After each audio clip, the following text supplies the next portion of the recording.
அதிமுகவில் இருந்து விலகுவதற்கான ராஜினாமா கடிதத்துடன் விழுப்புரத்தில் இருந்து சென்னைக்கு வந்த சி.வி. சண்முகம் ஆதரவாளர்கள் முன்னாள் முதலமைச்சர் ஜெயலலிதா நினைவிடத்திற்கு சென்று இபிஎஸ்ஸிற்கு எதிராக கோஷங்களை எழுப்பி வருகின்றனர்.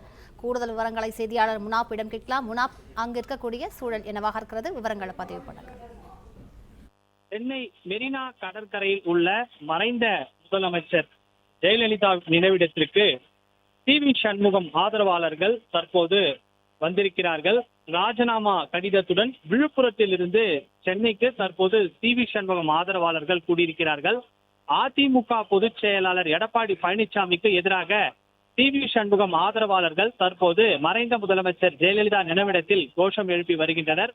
அதிமுக தலைமை அலுவலகத்திற்கு சென்று ராஜினாமா கடிதத்தை வழங்கவும் சி.வி. சண்முகத்தின் ஆதரவாளர்கள் திட்டமிட்டிருப்பதாக கூறப்படுகிறது. அதற்கு முன்னதாக சி.வி. சண்முகம் ஆதரவாளர்கள் தற்போது சென்னை மெரினா கடற்கரையில் இருக்கக்கூடிய மறைந்த முதலமைச்சர் ஜெயலலிதாவின் நினைவிடத்திற்கு வந்து அதிமுக பொதுச் செயலாளர் எடப்பாடி பழனிசாமிக்கு எதிராக கோஷங்களை இட்டு வருகின்றனர்.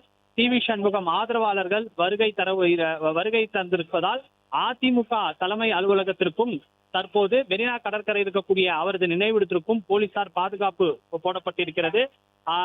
அதிமுக பொதுச் செயலாளர் எடப்பாடி பழனிசாமிக்கு எதிராக அதன் தலைமைக்கு எதிராக செயல்பட்டதாகவும் சி.வி. சண்முகம் மற்றும் அவரது ஆதரவாளர்களை கட்சி பதவிகள் பறிக்கப்பட்டிருந்தன.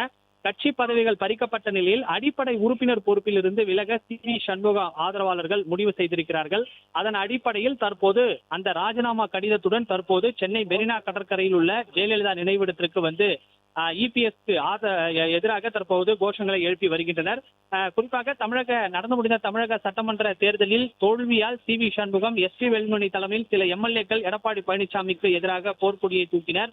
இதனால் அதிமுக இரண்டாக உடைந்து மீண்டும் ஒன்றிணைந்தது. இருப்பினும் சி.வி. சண்முகம் மட்டும் தனி அணியாக செயல்பட்டு வருகிறார். இதற்கிடையே சி.வி. சண்முகத்திற்கு பதில் விழுப்புரம் மாவட்ட அதிமுக செயலாளராக பசுபதியை நியமித்து கட்சியின் பொதுச் செயலாளர் எடப்பாடி பழனிசாமி உத்தரவிட்டிருந்தார்.